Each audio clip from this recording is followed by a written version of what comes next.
serve the needs of the day. Undeniably, there seems to be a widespread confusion which way to go. This is even reflected in the broad choices offered in the Commission White Paper. We in Greece are convinced that in the long term, the net result should and will be more integration. And I mean integration. I don't use the term ever closer union. No member state, however big, can go it alone anymore. Only united we stand. The biggest challenge is and will stay political. How to keep our values in the context of globalization. I'm talking not about the traditional economic globalization, but more about the changing political order and the changing geopolitics. Europeans have a lot to defend when it comes to values and identity. European lifestyle, European values have become universal. And basically, they depend on an international order that we Europeans seems right now not to be clear with what kind of tools we can guarantee. So it seems to me that the first concern of the Europeans is that they should still shape the decisions within the Union, which means more democratic reform, more accountability. We in Greece have traditionally spoken in favor of beefing up the powers of elected bodies, like the European Parliament, and increasing their democratic legitimacy. One example, for example, under discussion lately being transnational lists. We also believe that the process of Spitzenkandidaten has also in it the seeds of such democratic legitimacy. The institutional point also concerns the common currency, the euro, and its governance, since we all feel that the euro will be a key part of the future EU, and I will talk a little bit about it further on. Today, nevertheless, there are challenges even bigger than prosperity that can bring Europeans closer together. In this context, we place the future of European security and defense and a common EU policy on asylum and migration. Up till now, it has been the EU as a global economic power that has made a difference. This has to remain a strong pillar of the future EU, and I mean closer integration in the single market and a robust international trade policy to keep Europe strong in the age of globalization. Let me now focus specifically on the euro, since also this has been a big part of the domestic debate in the Czech Republic. We can now say that the euro crisis is behind us. It's been dealt with successfully, but there are still things to be done. The Eurozone is back to a strong position. GDP has grown at the fastest rate in a decade in 2017, with the number of jobs reaching a record high as unemployment is down to 2009 levels. Confidence in the economy is back, deficits decline. Euro remains a success story, but despite that, there have been some weaknesses identified that need to be rectified right now that the weather is good. One of the main areas has been the banking union. On this respect, we've done a lot. We've also already completed 2 of the 3 pillars of the banking union, and I mean the single supervisory mechanism and the single resolution mechanism, but there's still a 3rd pillar very important to finish, and that's the European Deposit Insurance Scheme. And we feel that the roadmap there should be preserved. It's also necessary that all pillars of the banking union are completed in line with the roadmap. To that end, any delays should be diminished as possible. Especially in light of the favorable economic conditions, further work on the financing and swift implementation of the scheme should be encouraged, and EDIS should soon become a reliable European deposit guarantee system. Furthermore, risk sharing should move ahead together with the risk reduction, and a balance between them must be achieved, especially in view of the number of measures that already need to be taken to strengthen risk reduction and additional measures soon to follow. Regarding the common backstop, we share the broad support for making the European Stability Mechanism the backstop provider of the Single Resolution Fund to ensure credibility and effectiveness of the process. On the topic of ESM, the evolution of the European Stability Mechanism to a European Monetary Fund is a project that we fully support and which we consider should have been implemented much earlier. However, EMF should not assume competencies in macroeconomic and fiscal supervision held today by the European Commission and must not operate as an independent democratic body, but rather be democratically accountable. Let me say at this point that this brings us to one of my favorite topics, how to have a clear field, how to have, let's say, legal certainty about what we are doing in the European Union and specifically the Eurozone. For example, when it comes to governance, we need to have clear rules.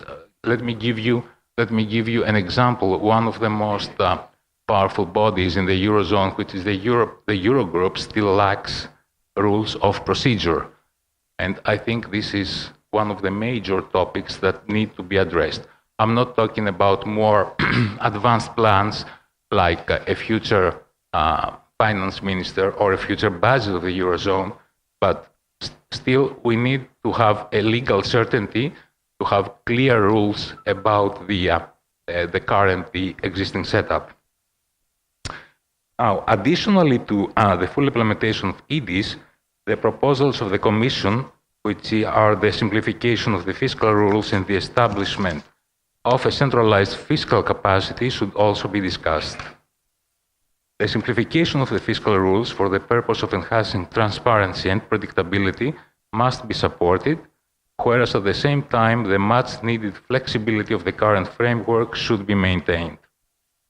Improvements can also take place with respect to the symmetry of rules and towards an enhanced role for the European Fiscal Board. In respect of the European fiscal stance, we believe that it is a crucial element for the coordination of the fiscal policy among member states, since an expansionary policy of the member states with higher surpluses can support the economic growth of the whole of the Eurozone through cross-country spillovers. On top of that, a centralized fiscal stabilization mechanism is a missing element of great importance for the euro area, and its establishment will contribute to the smoothening of business cycles and the stabilization of member state economies in future crises without overburdening member state finances. Greece also supports the need for a European economy and finance minister, as I previously said. It's self-evident that the Eurozone has taken its lessons from the past and we can move safely towards the future. At that moment, let me also say that although the Eurozone had been, and the Eurozone crisis had been very big in the past, we are facing another challenge now.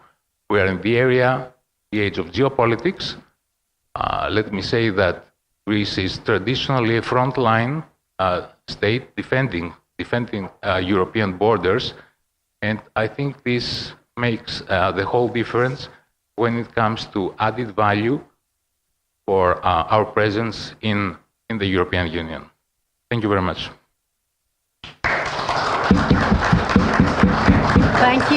Thank you very much, Your Excellency. I think you have given us a lot of food for thought or provocation, in other words, and I would like to ask Pieter Cleppe right away to bring his remarks.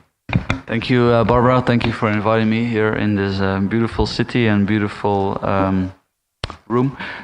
So I'm with British think tank Open Europe. We've always been focusing on EU reform. And basically now I think there are three kinds of thinking when it comes to the future of the EU. First of all, you have the people who are anti-EU. Secondly, you have the people who are so much in favor of the EU that they may kill it because they want to hand over so much powers to this organization that this will be very much at odds with public opinion. And Ambassador, with all due respect, I know that you're of course presenting the position of the Greek government, but I do think that if we will have this series of transfers installed into the euro system, I'm pretty confident that this will ultimately lead to the end of the European Union. And I think despite its downsides, the EU is still a great idea fundamentally. And I would find that a bad prospect. Now, thirdly, there's people who are really in favor of the EU by pursuing and advocating reforms that may save it, and I belong to the third group. In that respect, how to reform the EU is then, of course, the big question. Lately, the proposals of Macron for all kinds of transfer mechanisms within the Eurozone have also been labeled Eurozone reform by some journalists. I wouldn't call that my kind of reform, so it's only fair that people ask, now, if you want to reform it, what are the reforms? Now, fundamentally, I think the reform that the EU needs is to focus it back on its core business, and its core business is to open up barriers to trade. The EU has been relatively successful in that.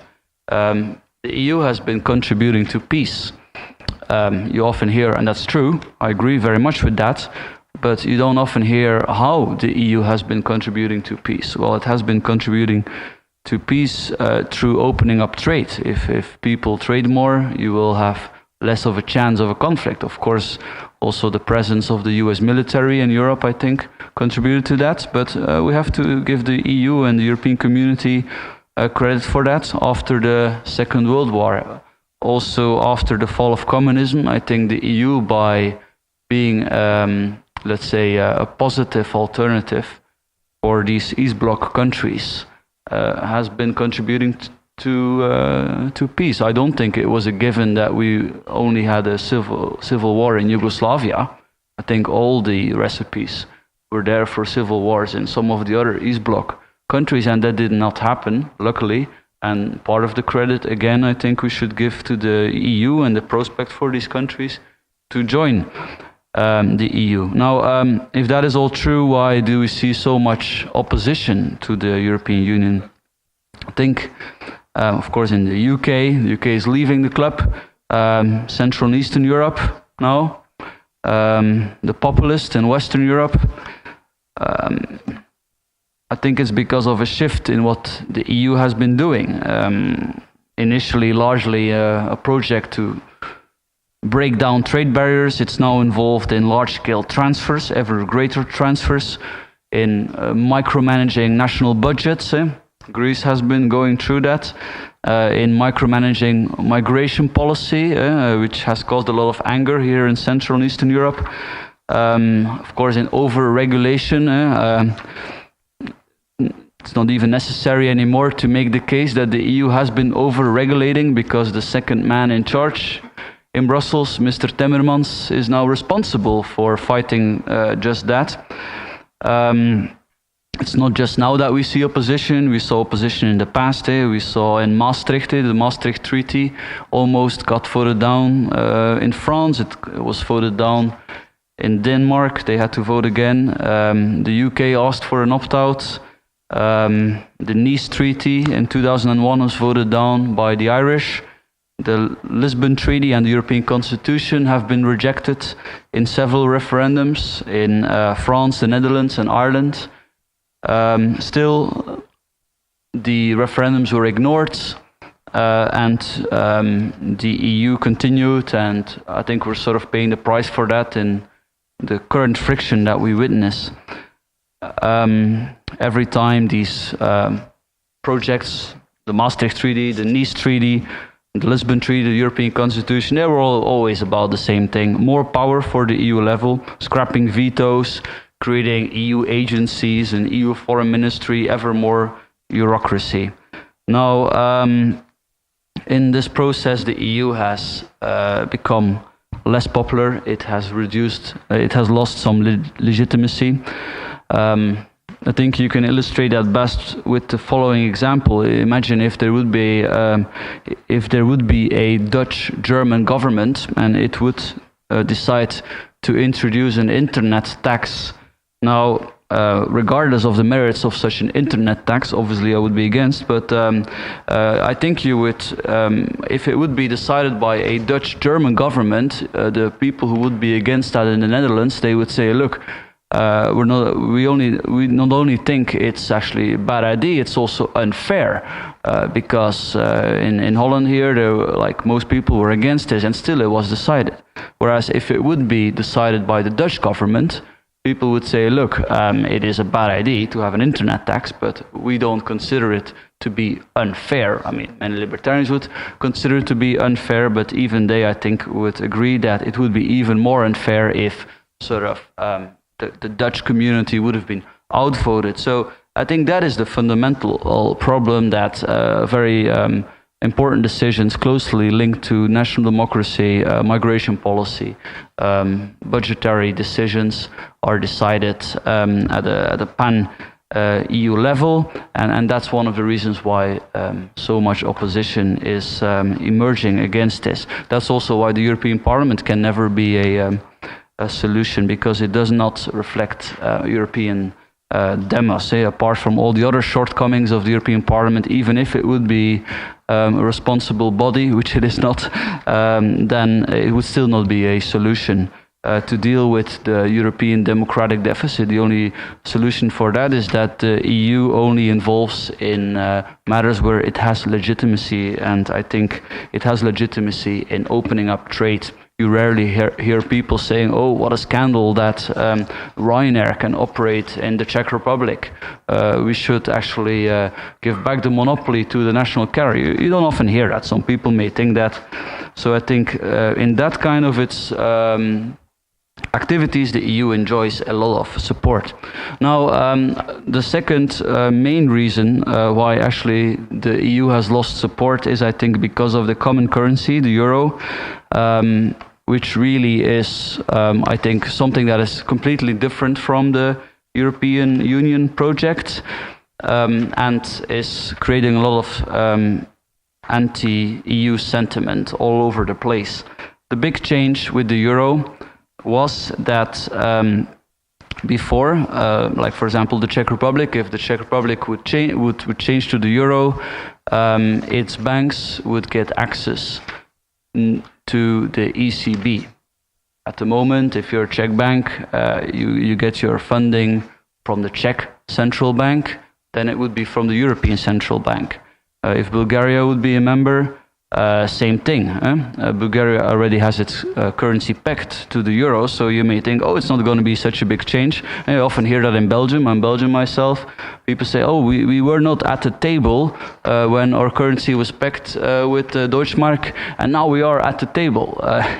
But of course, they miss the really big change, which was that Belgian banks used to have to find funding from the national central bank, and now, or at least since the start of the euro, they get their funding from the ECB. Why is this important? Very important, because when these countries, including Belgium, actually including Germany, get their money, when banks in these countries get their money from the ECB, from a central bank that is presiding over a much bigger currency area, then interest rates will tend to be much lower.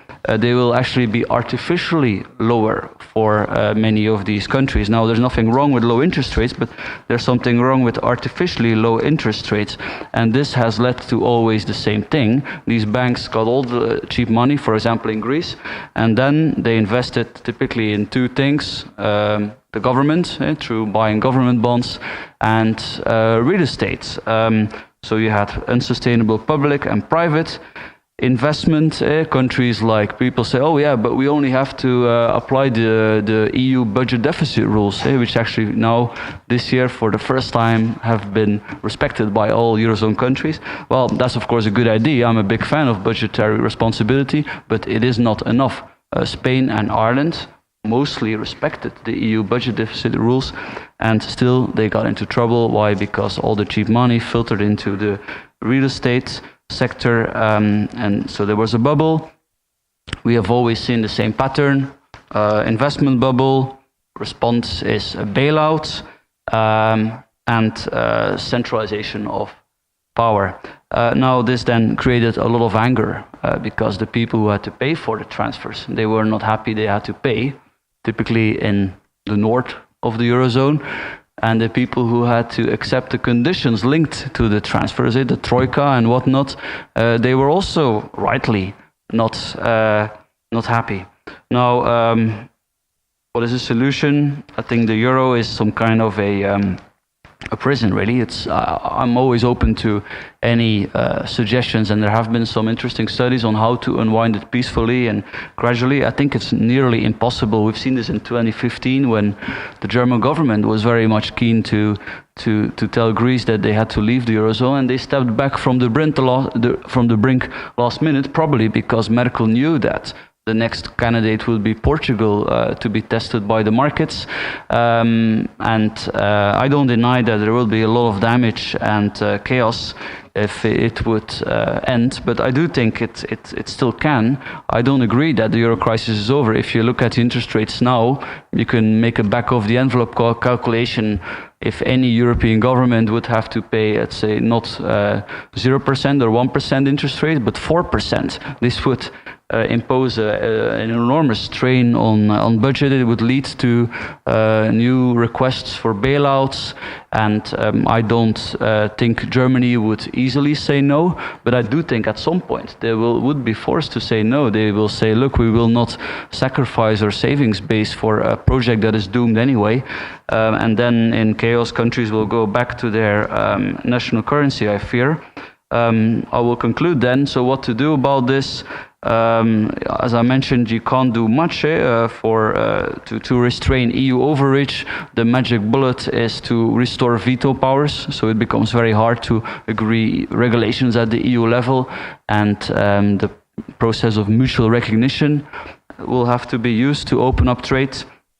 For the euro, I think it's best to have a plan in case the day comes when Germany is not willing or able to bail it out. But of course, to reduce debt is a good idea, because then this will also make the chaos less severe, to reduce the bad debt in the banking system. So these kind of measures, and those are the best to prepare. So. But to conclude, I think the very important thing is that people who actually criticize the EU also present a positive alternative. And this is what I have tried to do. Thank you. Thank you very much, Pieter. Next is another Pieter Jungen, please. You. Well, thank you, Barbara.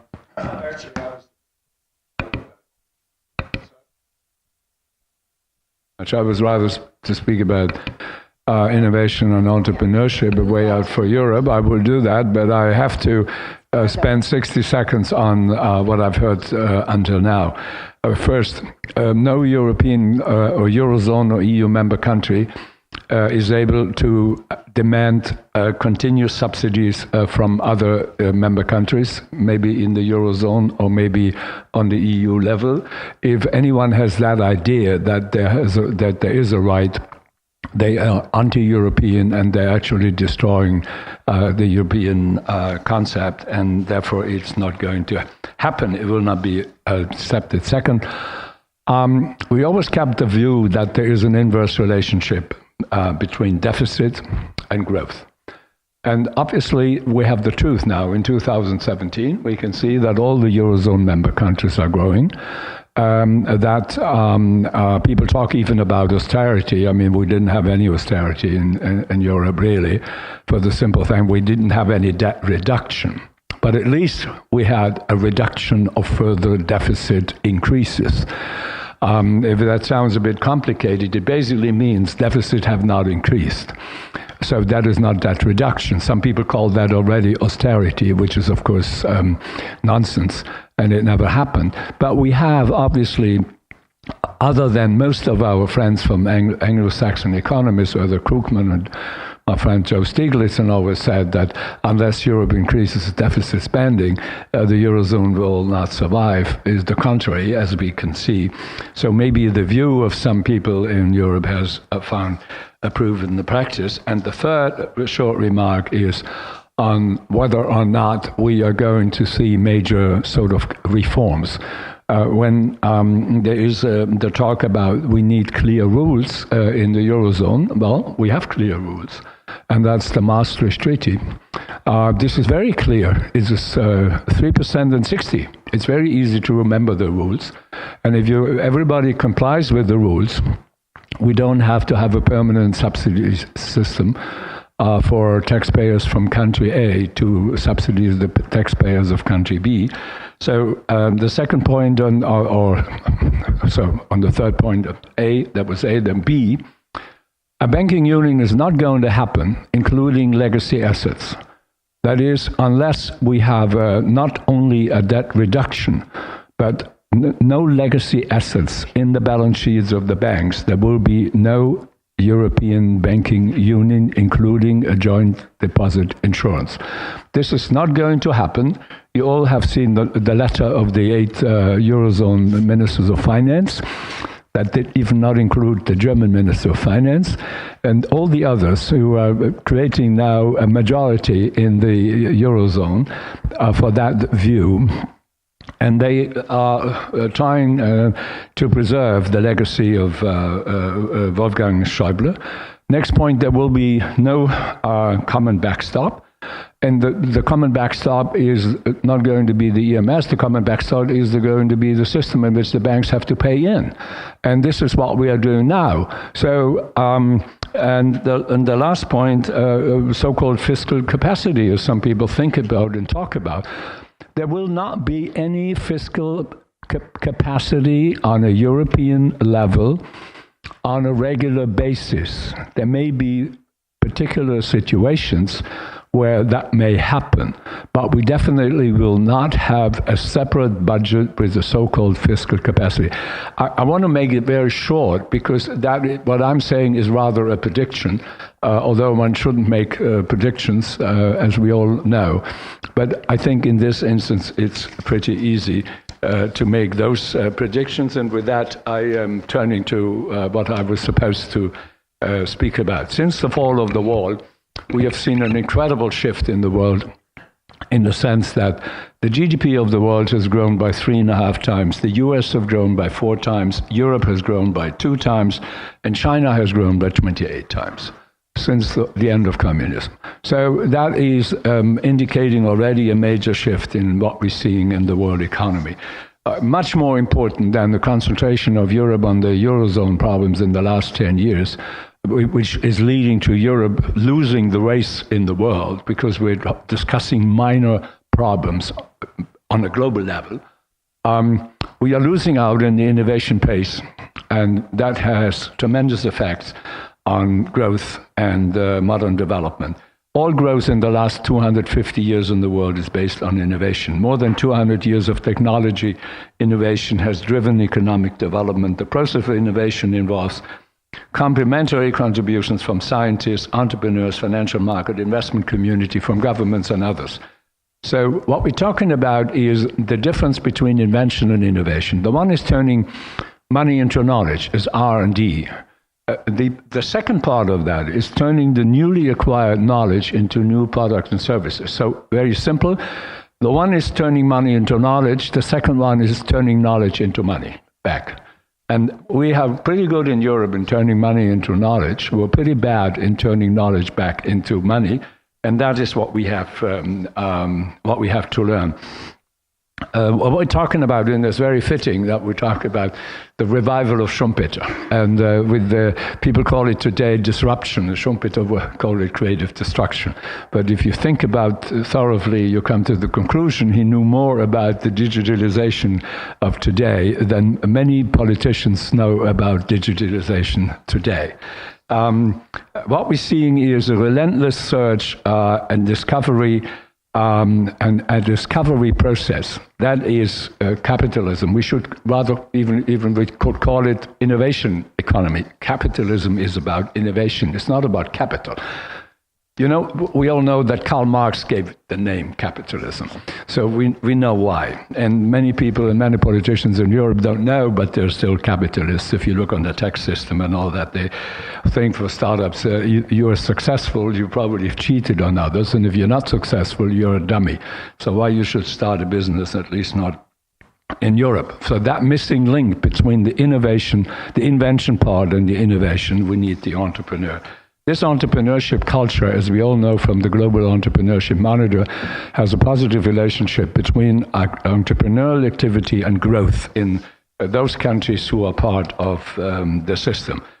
For growth and wealth creations, governments need more the entrepreneur than the entrepreneur needs the government.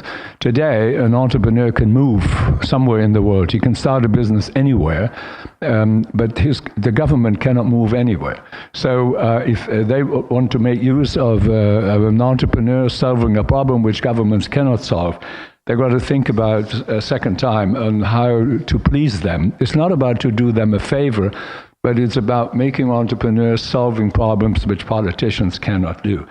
And at the heart of entrepreneurship is the fast-growing startups. So entrepreneurship is about idea creation, defining a business model, spelling out a revenue model, starting a business, developing the business, finance a business, and go bust. In at least 70 to 80% of all startups don't make it for the first 5 years. So that's the normal sequence of that. What we're missing is not only a winner culture, but also a failure culture. And if you don't have a failure culture, you are not going to be successful in innovation. Failure is an ingredient part of innovation. And the more companies fail, the faster is the innovation process, because it makes room for new ideas and that means basically competition is high. People say in Europe, good news is that the number of bankruptcies is going down. This is a very bad indicator of that we keep every zombie companies alive with 0% interest. You can calculate any investment, any CapEx on an IRR, on an internal revenue, recurring revenue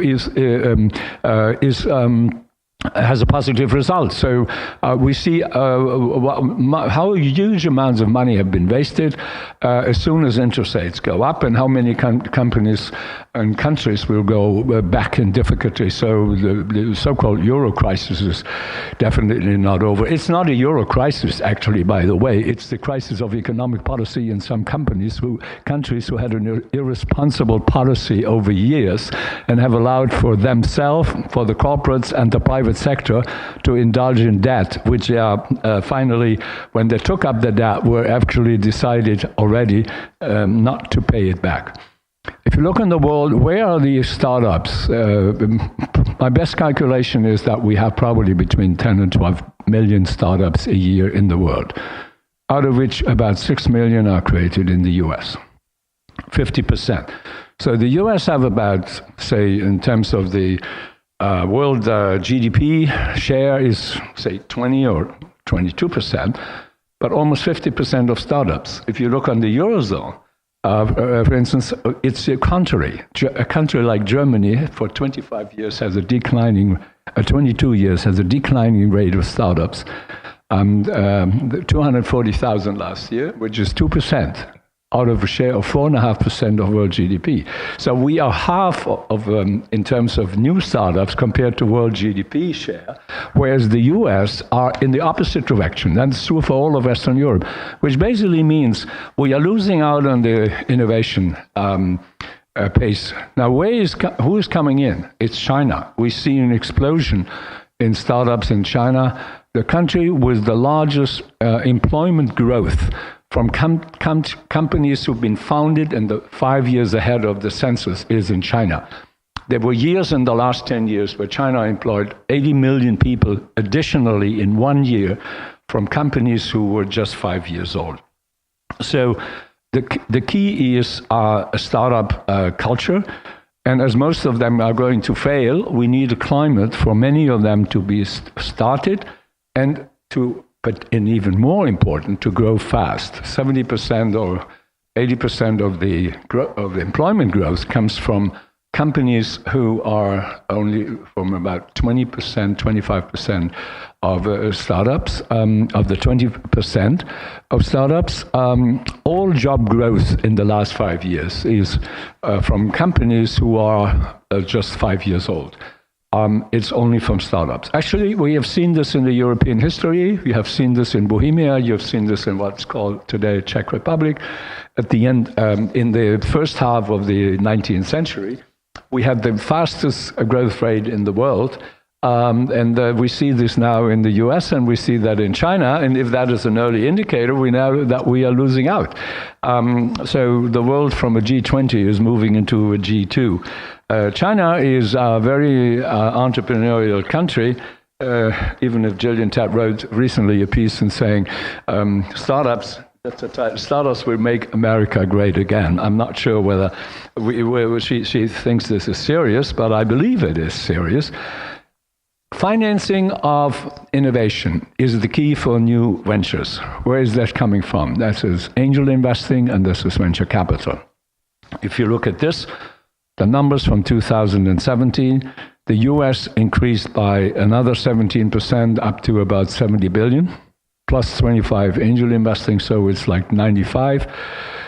This is about 300 per capita of the population. Asia increased by more than 100%, also to about 70, like the US now. It's the first time that they're on the same level. And from the global, 165 venture capital invested last year in the world. Europe is probably a bit down of 20. So we have a very small relationship of what is our share in the world. And if you look on the detailed numbers, which I will have to spare for time reason, we have to see that Asia is on the track for the first time to bypass the US.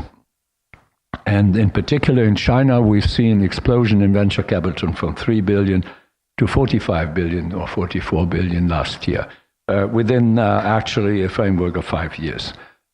In all the 10 largest VC financed in 2017 Q4 are all in China. If you see the list, it's either in Beijing, it's in Shanghai, Beijing, Hangzhou, Beijing, Hong Kong, and Wuhan. You counted, this is 10. And these are the 10 largest VC financed projects last year.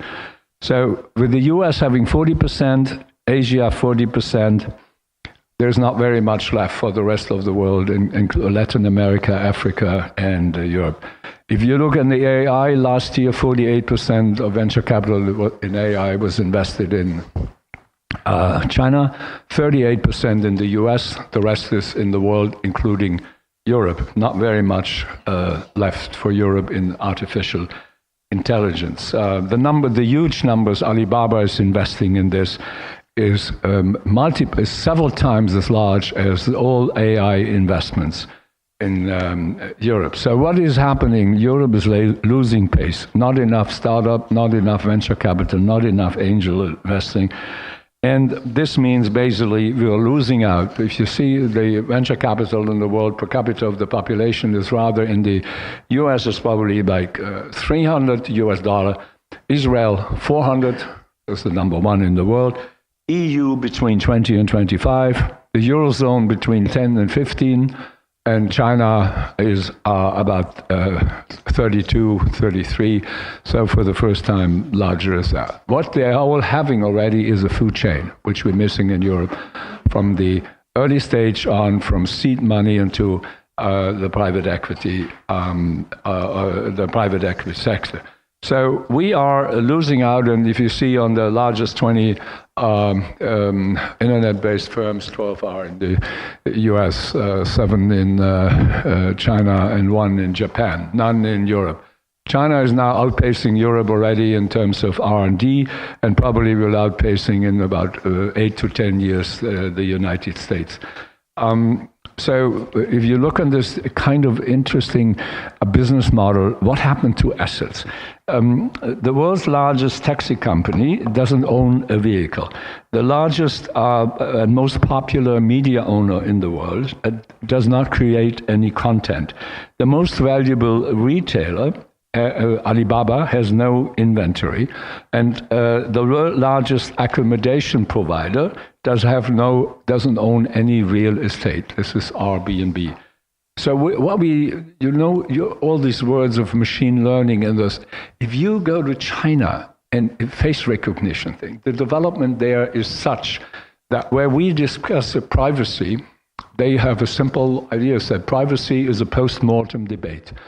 This is over. If you don't want to participate, you make an easy decision. Throw your mobile phone away, and your privacy is secured. So what is it? Some people say maybe this is a very pessimistic view. No, I said this is my optimistic version. Why? It could be much worse. If we do not realize what is happening now, the gap will widening between Europe and China, and the US will be the only one who will still be able to continue and to be in a similar situation. We do not like innovation. We like the results, but we do not like the process. We do not like Schumpeter, but we want to have a good life. But without Schumpeter and disruptive technologies, there will be no good life. And therefore, we have to accept that this is going to happen. The 87% of job losses in the world, not from globalization, not from global trade, is from automation, it's from technology. So there are people who say maybe innovation is eating up. We feel there's too much innovation in the world, and therefore I think we have to make up in Europe our mind. What are we going to concentrate on? Are we going to concentrate on distribution in Europe, inside countries and between countries? I know. Or are we understanding that what you see in the new book which just came out, The Four Horsemen, to Albert Dürer's book, and chapter is saying, who is the fifth horseman? It's Alibaba. So what is the world is probably in a better shape than ever in history before. The world economy is growing faster than ever. Poverty reduction is at the strongest pace we ever seen in history. Even on a global scale, equality is rising. Inequality is dropping. It's not within countries, but on a between countries level. The real revolution in the world is not Karl Marx, but is the middle class in Asia. And I think that is, so it gives us an amendment. If the capitalism or market economy will disappear in Europe, or will be attacked in Europe, I think it's not going to disappear from the world. We can be on the safe side that Asia will, and in particular China, will defend this. So to look ahead is very difficult, and to make predictions is even more difficult. And let me therefore close with an Asian quote. It's from Lao Tzu, who said one day, "Those who have knowledge don't make predictions, and those who make predictions don't have knowledge." Thank you.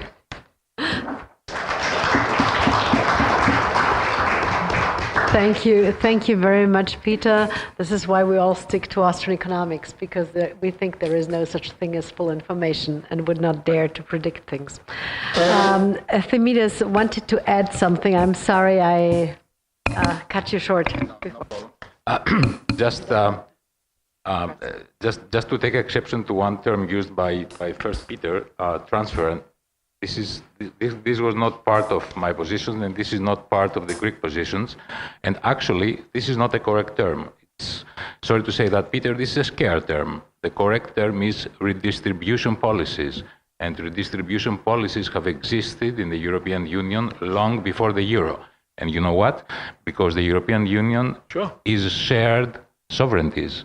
It's not another international organization. So after 60 years, we shouldn't be scared about that. It's a fact of the European Union. Thank you. We can keep that to the discussion. I agree with most of the points of Pieter Jungen, and I will start with the point he finished. I will start with Alibaba. So a couple of years ago, we had a guest at the Institute for Market Economics in Sofia, Deputy Minister of Finance of China. A small delegation of about 30 economists was in the institute to study, the Bulgarian pension system in order to know how not to make the pension system of China. And I talked and answered questions for about 3 hours. And eventually the deputy minister said, Mr. Stanchev, now you have the floor, you ask us questions. And I was thinking, what to ask. And said, you have a communist government, central planning, and that sort of stuff. How this happened that you allowed Alibaba to start operating? Were you worried? He said, yes, we were worried, but we didn't do anything because he was very small. And what about now? Now, they said, he's very big also. So I share Prince von Liechtenstein's worries about central planning, but I have a bit different explanation. I don't think the so-called central planning and the European culture of not innovating and that sort of stuff is a natural phenomenon in terms natural meaning economic, bottom-up, spontaneous order. I basically think that the European Union and the central planning related to Brussels is an example of the so-called pure political risks. Pure political risk is a risk created by politicians. There is no much difference whether we speak about an obscure politician in Belgium or we speak about 32 communists, being driven, by a German train, to Russia. So the pure political risk is not so much democratic phenomenon. So it's just the opposite. So, and the political risks of the European Union, and there are lots of examples, I won't speak about simple things like Brexit. There are more important examples than Brexit, I think. The political risks are created by politicians because of one very simple reason. And the reason is that they feel, I have been in politics, by the way, so I understand a couple of things here. They think that the political class or the politicians themselves are endangered species. And because they feel that they're endangered species, they think their job is becoming obsolete. And it is becoming obsolete because of Alibaba, because of cryptocurrencies, because of Cayman Islands, and all these Cayman Islands, Alibabas, Ubers, and that sort of stuff, they will always exist already. It's impossible to stop.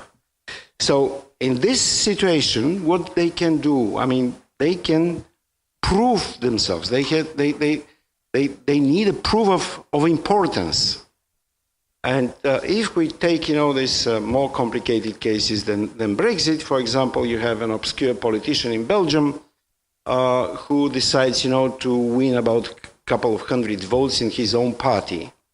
And in order to be important and attract public attention, support of the party and that sort of stuff, the person starts blaming, say, the free trade agreement with Canada. So the crisis over that agreement was created by a single person who wanted to be important in his own village, so to say. So, and this is happening across the board. So part of the problem with a transatlantic trade and investment partnership was created by several politicians in France who decided that the most important issue in this entire set of negotiations were the movies, made in Hollywood. So, this was no issue from a statistical standpoint, because the movie market in France is anyway 85-87%, dominated by Hollywood. So, what you protect is not exactly clear. So the same was the story with CETA. And because the European Union is a big animal, I mean, especially in terms of trade. So this is the largest importer in the world. So next is China. So because European Union is not just the largest importer in the world, but it also has 77 free trade agreements with the world. Plus it has some sort of internal free trade zone to some extent. So when something happens in the European Union, it has a global repercussion.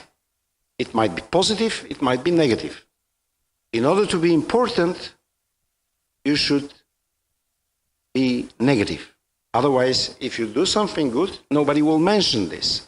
So if you do something bad, you should create a problem or identify a problem in order to resolve it. Otherwise, it won't be important for you. So in the recent months, I'm dealing with a very specific case, which is specific because it deals with some sort of a global market, but at the same time, it's very typical. So in 2009, the European Union created a policy supported by the European Socialists and the Greens, a policy of subsidizing biofuels. So this increased the market for biofuels. Some people started producing, and supplying the proper ingredients for biofuels. Then, a couple of years later, the market is of biofuels or biodiesel is the same as for diesel, because they're correlated. You run a diesel, so you run a biodiesel. There is no strange things. So instead of this, the European Union started another initiative because they created the expectation and the subsidy. So the people lined up, to supply.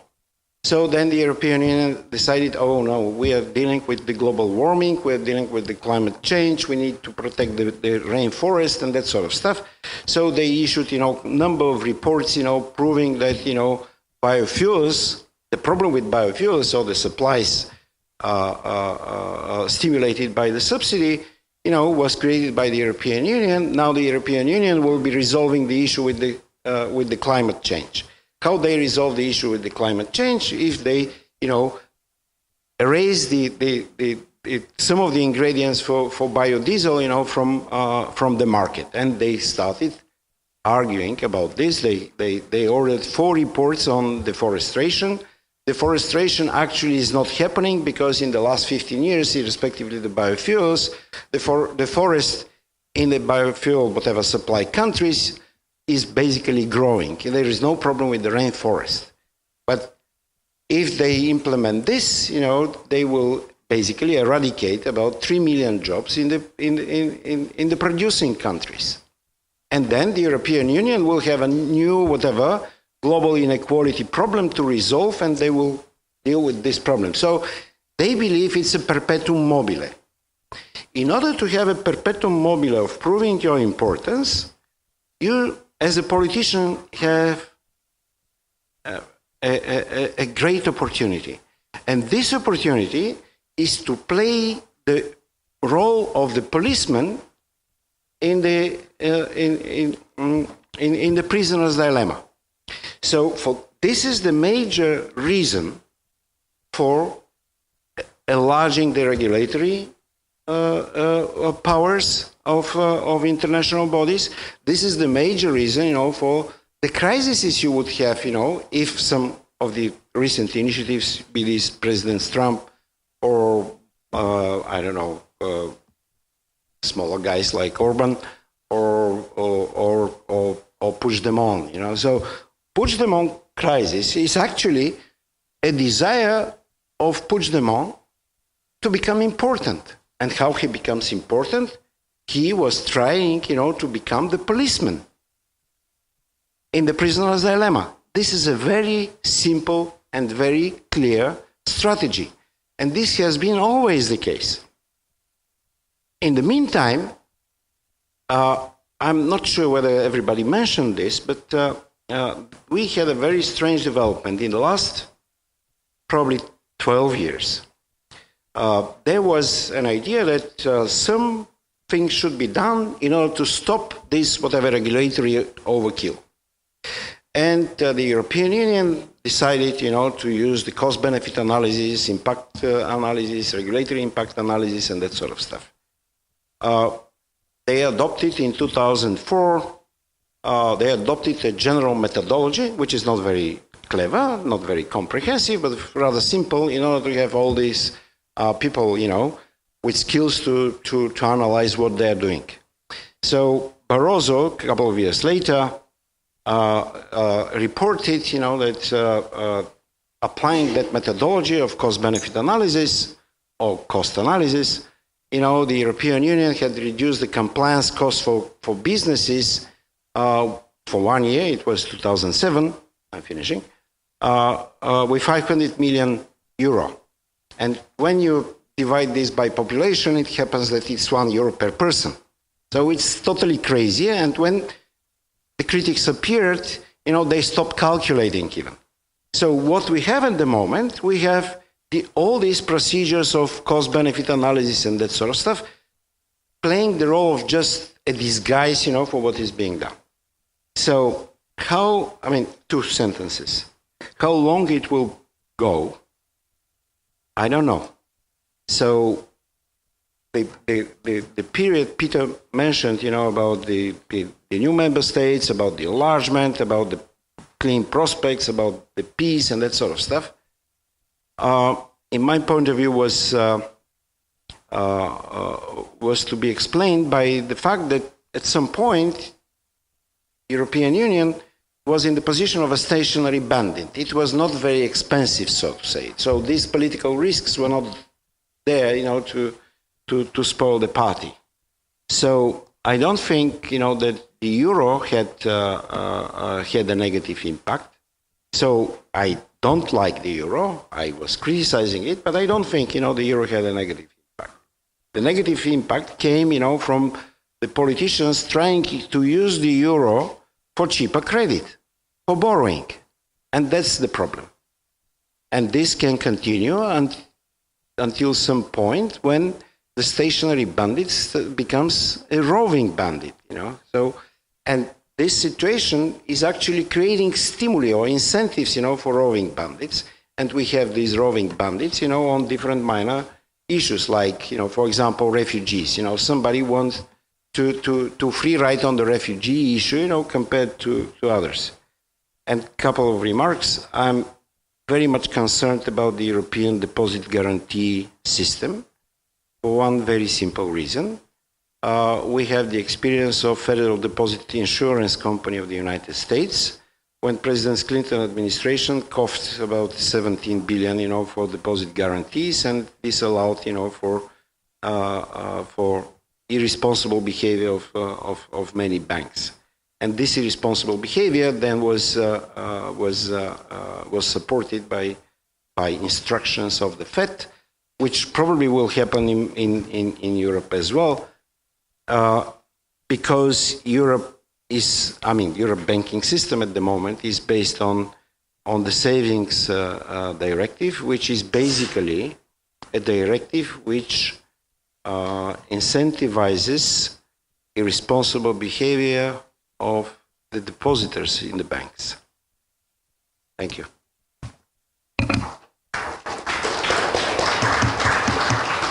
Thank you very much, Krassen. I open the floor directly to you. Questions, comments? Not that we will not discuss this tomorrow morning with Daniel at 9 o'clock sharp, so you should be inspired by now. But Scott. It's kind of a response or maybe an observation for Pieter Jungen and the whole issue of innovation. And I kind of see three reasons why Europe will not lead on innovation. One is a hostility to business. 2 is risk aversion, and 3 is sort of envy, a hostility to wealth.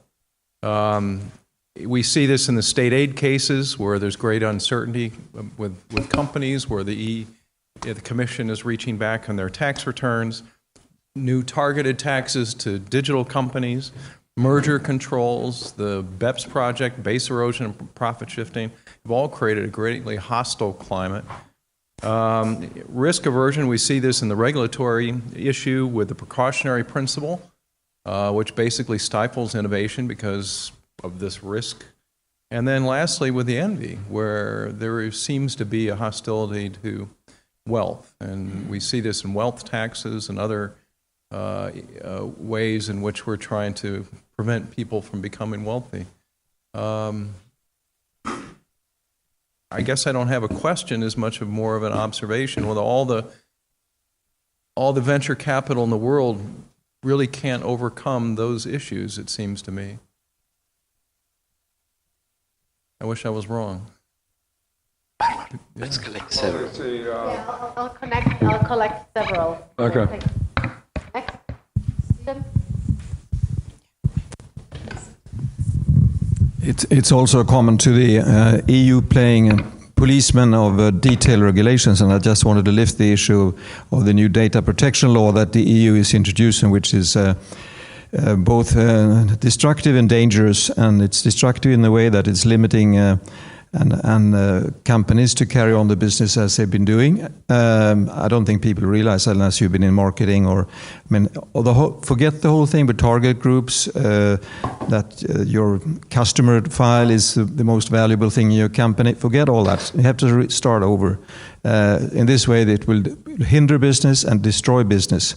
And the dangerous thing is that this gives a tool for politicians and government to, with all the detailed regulations, no company, no organization, I've looked into it practically with a couple of organizations, is able to really fulfill all these detailed obligations. So if anyone wants a competitor or the government to go into any company and attack them on this issue, you can't win. And the fine is up to 4% of your turnover, which may be more than the profit of a lot of companies.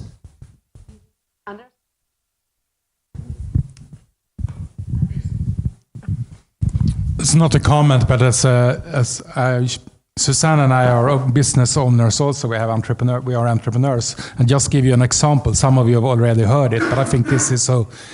It's exactly what Scott tells you and what Pieter says and so on. We have a web hosting company. We're selling domain names.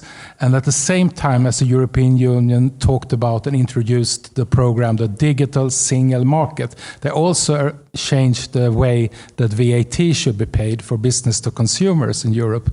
So the price on our domain sales for business to consumers is less than the compliance cost. So we have now a geofence blocking of sales to business to consumers in Europe. So we sell more domain names to Peru than to the whole European Union except Sweden. And it's like they don't understand anything at all about this kind of business and so. And I stop there. But this is a telling example. And for us, Brexit will open up the UK consumer market for domain names. Very good. Well, that's good news. Other questions, comments right now? Well, but I would our panelists, so quickly, short, 30 seconds each. You ask, you start, Pieter. Well, actually, I'll thanks. I'll just quickly respond to Krassen and Pieter and the ambassadors. So of course it's been a bit of a long-running debate. I think in libertarian circles, could the euro have been a good thing if the ECB had pursued hard monetary policies? I think the answer is relatively simple: no, because even if you argue, but the ECB could have hiked interest rates. I mean, simply before there was even ECB management in the middle of the 90s, the interest rates went down for those countries that were going to join the euro, and it was always the same thing, artificial artificially low interest rates drive unsustainable investment. In Portugal, there was even a bubble bust. The bust happened before the country even joined the common currency. So to the defense of politicians in Greece, in Belgium, in Italy, I mean, if the banking system is flooded with easy money, and even if, like you had Silvio Berlusconi in Italy promising pretty sensible policy, so he could get elected on that ticket, and then he didn't do it. Why didn't he do it? Of course, because there was no incentive whatsoever. There is still no incentive in Italy to implement big reforms of the welfare state. And I think this ties in with your story and it's definitely part of the answer why Europe is lagging behind. If you look at countries that are doing relatively well, like South Korea, they went through this big crisis in 1997. Sweden at the beginning of the 90s had to do a big correction. This is needed, and basically the welfare state was bailed out largely because of the euro, I think. Second. Well, to start with this, also on the euro or ECB, of course the ECB stepped in because of the complete failure of politics. The ECB thought they had to do this. Unfortunately, the longer the ECB continued this policy, the lesser was any pressure on politics to put through reforms. And so basically it's like being on the drug, and you're getting even more drugs.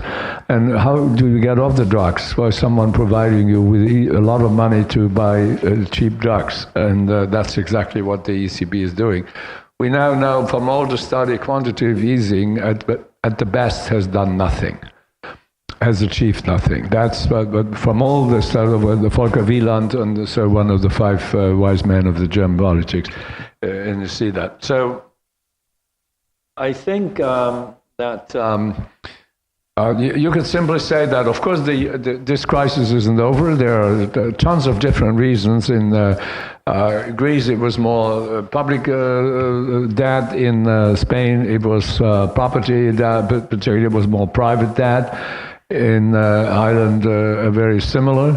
But wherever private debt it ended up in public debt, or private debt being converted into public debt. And that is very often the procedure, if you can see from Carmen Reinhold and Ragov, the study, or Schulerich done the longitudinal study about that is usually private debt ends up as public debt. So politicians never are able to cope with the situation, and obviously either we have to have even more stricter rules than Maastricht. So if there's one mistake in the Eurozone regime, it is that the rules are too simple to override, and that it has been made easy for people not to comply with that. On the question on whether we see in Europe, why is it low? Well, because of entrepreneurial activity is low. If there are no startups, or less small numbers of startups, you have little VC. And if the number of startups goes up, you probably see more VC, because VC is not the seed money, that's angel. But it's this A round, B round, C round is growth financing. But if there are no startups which achieve the state of growth, there's no venture capital. So it's very, very easy. Thank you. Just to say that if there is, let's say, one lesson that I think is there for all of us through this crisis, is that first of all, there should be clear rules about decision making in the European Union. First of all, public opinion should not feel that they are cut off from decision making. If this happens, this creates instability. This is not good for the member state. This is not good for business. This is not good for anybody. Number two, why I say we need to have clear rules. All 28 member states, they signed up to a European Union with shared sovereignty, shared responsibilities. Now, if we say, oh, okay, this was not really done well and we need to rectify it, we need to rectify it according to the rules we all subscribe to. Not take it out of the system of the European Union, because like that we can explain it better to one or two member states, or because this is part maybe of a power game within the European Union. This is not what we signed up to, all 28 of us. I think we should be very honest with ourselves. Compliance costs in the European Union were last measured in 2001, and then they were calculated at the level of 535 billion euros, which was, I mean, it's a big sum, you know, but it's peanuts actually. It's about between 4 and 5% of GDP. So, for some reason, then they stopped calculating it. So one of the good ideas, you know, for the tax unions, tax associations, and people dealing with taxes, you know, to start calculating this again. Because otherwise, you know, I don't know how we can rectify the situation just a bit. And one point about China. The lack of competitive political system in China is providing for some efficiency. For one very simple reason. Those who are stealing from the economy are about 80 to 85,000. So it's a small group of people, you know, so, and they don't have the competition, so they don't make unexpected moves in the economic policies, you know, so they if somebody appears as Alibaba, Jack Ma, so they let them go. In 10 years, continuing one of Peter's points, in 10 years, China will have the first championship in the world in terms of billionaires. Yeah. Very easy. Okay, well, thank you gentlemen, for joining us here on the panel, and thank you for your questions. Applause, applause, applause.